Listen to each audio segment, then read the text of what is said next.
Assalamualaikum warahmatullahi wabarakatuh. Perkenalkan nama saya Jihan Hairunisa dengan NIM 120220091 dari kelas RA Program Studi Perencanaan Wilayah dan Kota ITERA. Di sini saya akan menyampaikan materi mengenai pembangunan wilayah berdasarkan paradigma Keynesian, yang merupakan tugas individu mata kuliah perencanaan wilayah. Yang terhormat, dosen pengampu mata kuliah perencanaan wilayah, Bapak Asirin STMT. Berikut merupakan outline pembahasan materi ini. 1. Sejarah perkembangan teori Keynesian pada pembangunan wilayah dan para tokoh pendukungnya. 2. Pokok pemikiran teori Keynesian. 3. Definisi wilayah dan kebijakan pembangunan wilayah dengan pendekatan Keynesian. 4. Kebijakan pembangunan wilayah dengan studi kasus kawasan cepat tumbuh agropolitan Kecamatan Waipeno. Sejarah perkembangan teori Keynesian pada pembangunan wilayah dan para tokoh pendukungnya.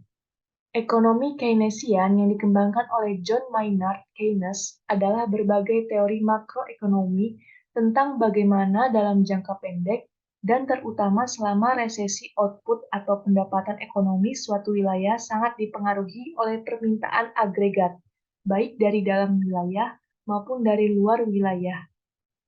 Ekonomi Keynesian berkembang selama dan setelah Depresi Hebat atau Great Depression dari ide-ide yang disajikan oleh Keynes dalam bukunya tahun 1936, The General Theory of Employment, Interest and Money.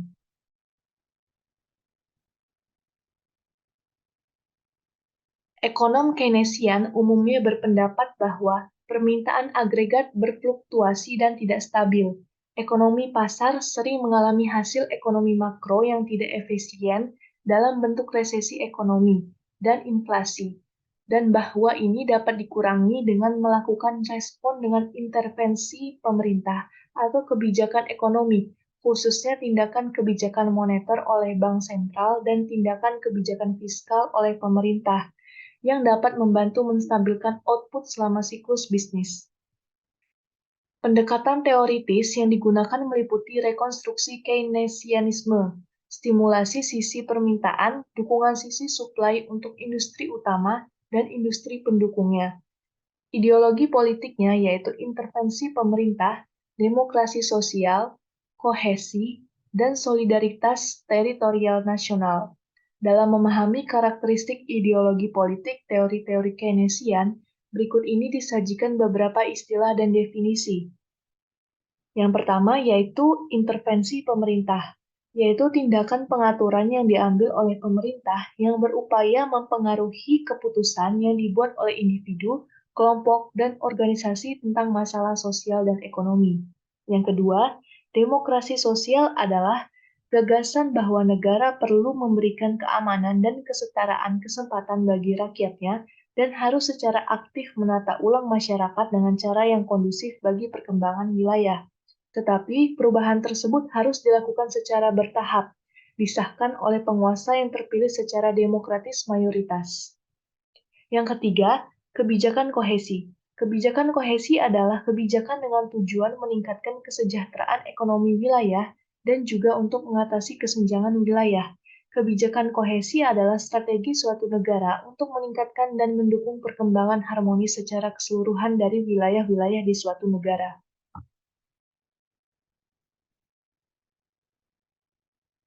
Kemudian terdapat pokok pemikiran teori Keynesian.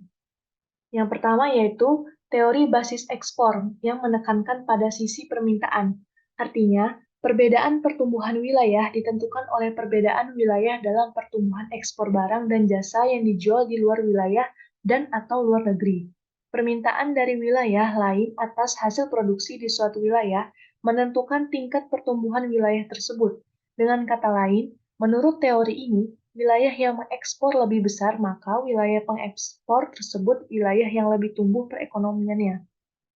Kemudian yang kedua ada teori sirkular dan kausal kumulatif.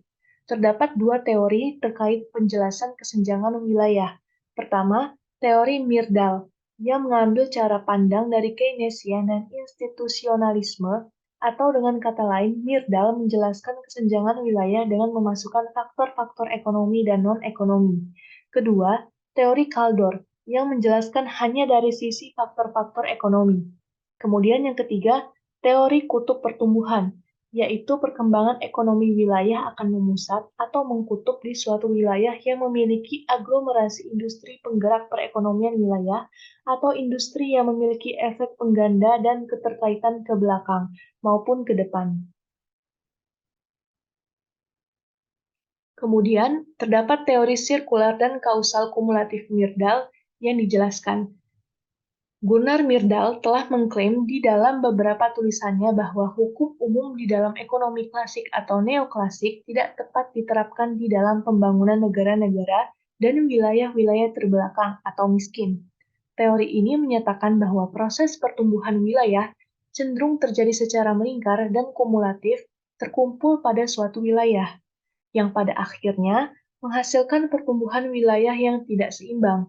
Pertumbuhan di wilayah maju yang menurut teori neoklasik dapat menguntungkan wilayah tertinggal melalui efek spread.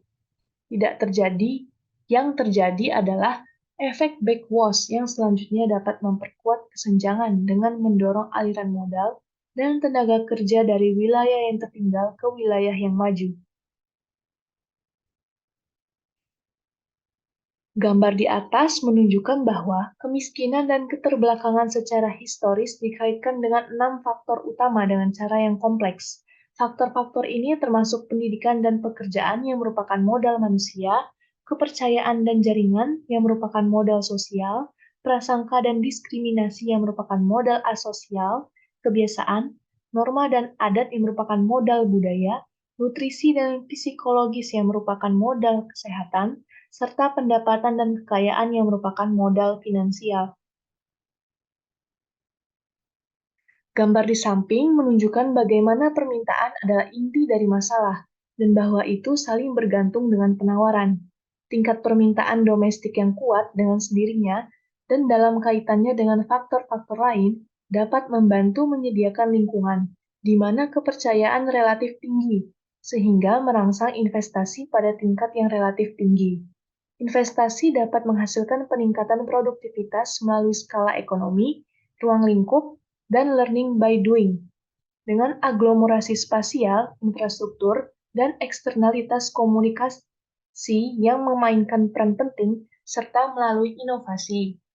Oleh karena itu, permintaan dan penawaran saling bergantung secara sistem, dan bukan analisis supply-demand biasa, atau bukan analisis ortodoksi independen dan dependen biasa. Tingkat pendapatan domestik yang kuat memacu produktivitas, yang merangsang ekspor neto, terutama jika sistem keuangan internasional stabil dan produktif daripada terlalu spekulatif. Secara ringkas, pokok pemikiran Keynesian dalam pembangunan wilayah antara lain, yang pertama, teori-teori Keynesian menjelaskan alasan mengapa kesenjangan pertumbuhan wilayah tetap terjadi dan bahkan direproduksi dari waktu ke waktu dalam perekonomian yang bertumpu pada mekanisme pasar bebas. Teori-teori tersebut antara lain teori basis ekspor, teori kausalitas sirkuler dan terakumulasi, teori kutub pertumbuhan, dan model inti pusat. Yang kedua, model Keynesian berfokus pada peran permintaan atau demand daripada penawaran atau supply dalam menjelaskan pertumbuhan suatu wilayah. Yang ketiga, menurut teori Keynesian, pasar bebas dilihat sebagai sesuatu yang berpotensi meningkatkan kesenjangan daripada mengurangi kesenjangan ekonomi dan sosial antar wilayah. Karena kekuatan pasar bebas, jika dibiarkan berjalan secara spasial, pertumbuhan ekonomi tetap tidak seimbang. Yang keempat, menurut teori Keynesian, pada perekonomian pasar bebas, terjadi aglomerasi industri yang mengarah pada konsentrasi kumulatif modal, tenaga kerja, dan output di wilayah tertentu, dengan mengorbankan wilayah yang lain. Penyebab kesenjangan wilayah. Yang pertama yaitu deregulasi dan liberalisasi pasar.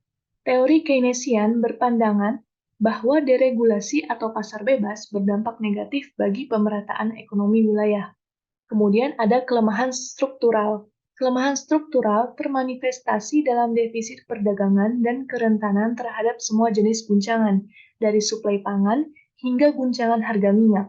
Masalah-masalah struktural ekonomi wilayah antara lain produktivitas rendah, intensitas ekspor rendah, ketergantungan pada impor, rendahnya tabungan nasional, investasi-investasi yang tidak menguntungkan oleh pelaku usaha, beban hutang swasta dan publik yang besar, emigrasi populasi yang produktif dan aktif secara ekonomi ke wilayah lain, investasi bisnis yang rendah, lemahnya pertumbuhan produktivitas, pengangguran struktural, dan lain-lain.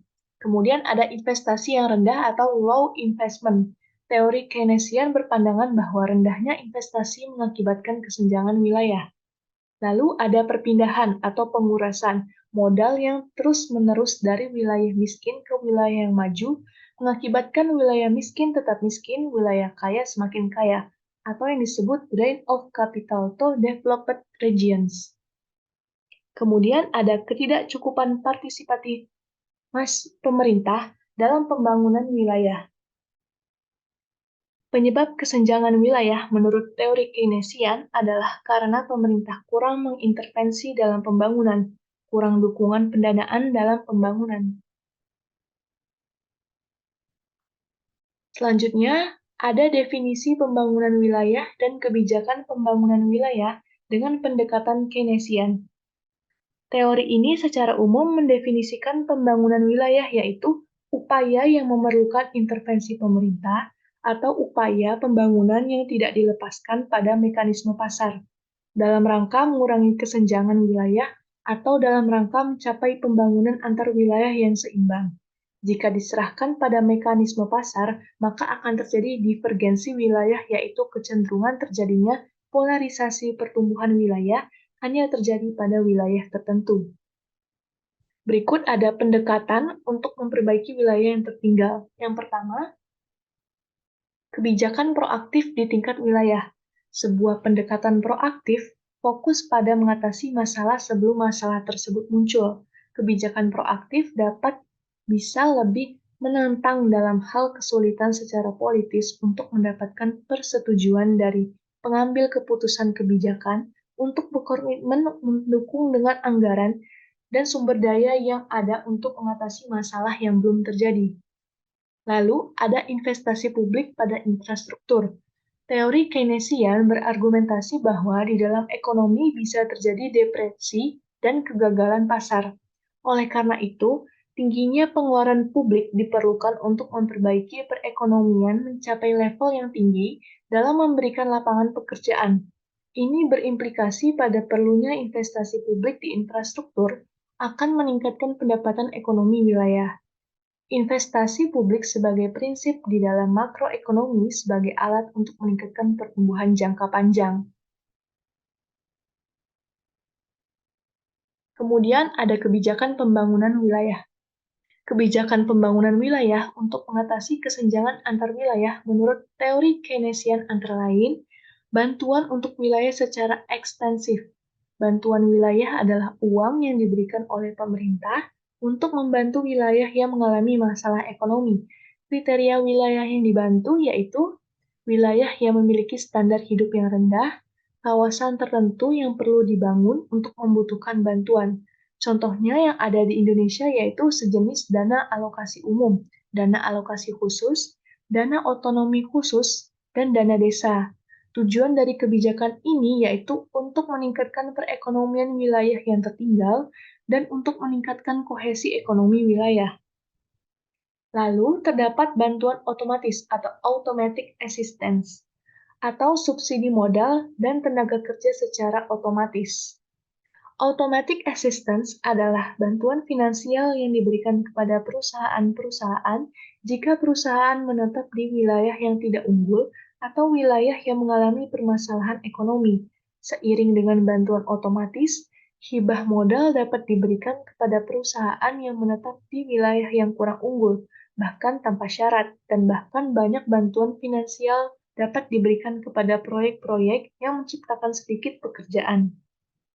Kemudian ada desentralisasi kewenangan dalam meregenerasi ekonomi wilayah dari nasional ke pemimpin-pemimpin dan lembaga-lembaga di tingkat subnasional, atau yang bisa disebut decentralization of regional regeneration powers to local and regional agencies and authorities. Regenerasi ekonomi mengacu pada kebangkitan kembali ekonomi wilayah dan berkaitan dengan perbaikan di dalam daya saing dan kemakmuran ekonomi. Ini juga sering terkait dengan peningkatan investasi ke dalam dan relokasi bisnis ke wilayah yang mengalami penurunan. Regenerasi wilayah adalah pembaruan kembali dan perbaikan wilayah dari sisi ekonomi, sosial, dan lingkungan. Regenerasi ekonomi bertujuan untuk memperkuat ekonomi lokal dan menciptakan kesejahteraan dengan mengatasi ketiadaan pekerjaan, istilah yang digunakan untuk peningkatan penciptaan lapangan kerja.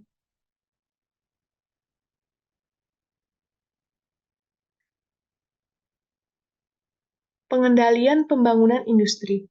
Kebijakan industri adalah segala jenis intervensi selektif atau kebijakan pemerintah yang berupaya mengubah struktur produksi ke sektor yang diharapkan, yang menawarkan prospek yang lebih baik untuk pertumbuhan ekonomi daripada yang akan terjadi tanpa adanya intervensi tersebut. Kemudian, terdapat investasi infrastruktur, perencanaan spasial, nasionalisasi industri, pengelolaan kota, dan pembangunan kota baru.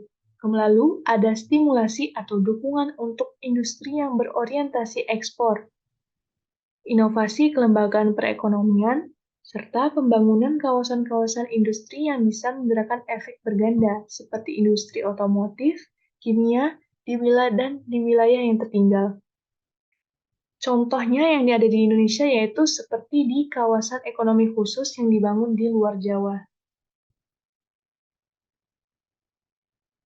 Selanjutnya, terdapat studi kasus pembangunan wilayah yang diambil dari kawasan strategis cepat tumbuh Waitenong. Di sini terdapat peta konstelasi Lampung Barat terhadap Provinsi Lampung. Liwa merupakan ibu kota dari Kabupaten Lampung Barat. Liwa termasuk ke dalam salah satu kawasan khusus yang menjadi PKW di Provinsi Lampung yang bersifat kekotaan atau urbanized. Kawasan perkotaan Liwa menjadi pusat pemerintahan yang melayani skala regional seperti jasa pertanian, perikanan, budaya, penelitian, dan pengembangan.